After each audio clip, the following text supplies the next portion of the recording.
Genesis 8.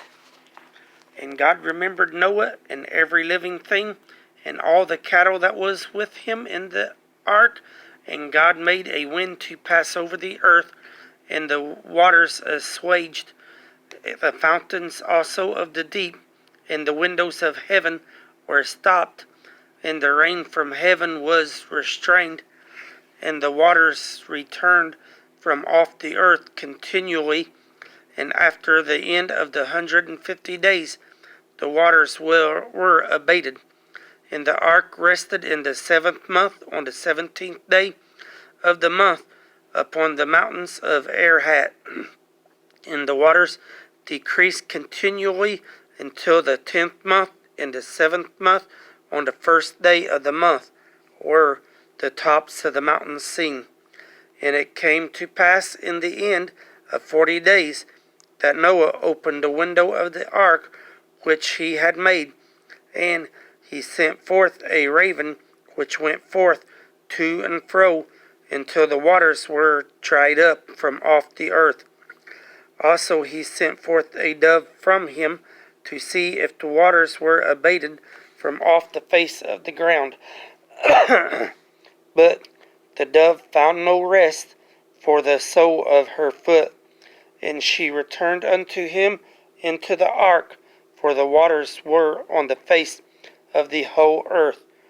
Then he put forth his hand, and took her, and pulled her unto him into the ark. And he stayed yet another 7 days, and again he sent forth the dove out of the ark. And the dove came in to him in the evening, and lo, in her mouth was an olive leaf plucked off. So Noah knew that the waters were abated from off the earth. And he stayed yet another 7 days, and sent forth the dove, which returned not again unto him any more. And it came to pass in the 601st year, in the 1st month, the 1st day of the month, the waters were dried up from off the earth. And Noah removed the covering of the ark, and looked, and behold, the face of the ground was dry. And in the 2nd month, on the 27th day of the month, the earth dried.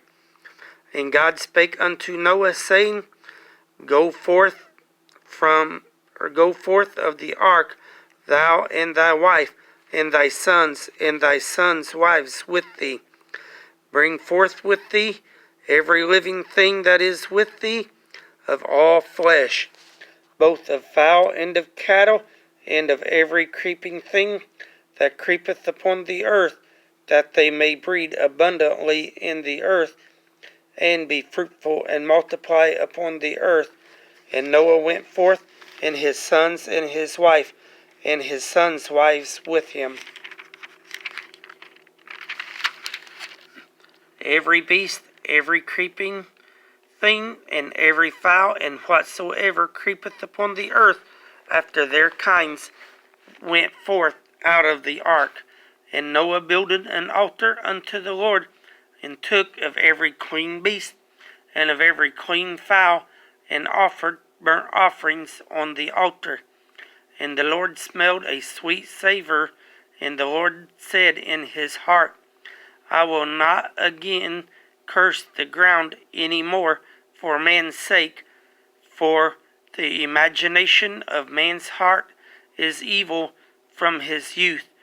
Neither will I again smite any more every thing living as I have done, while the earth remaineth, seed time and harvest, and cold and heat, and summer and winter, and day and night shall not cease.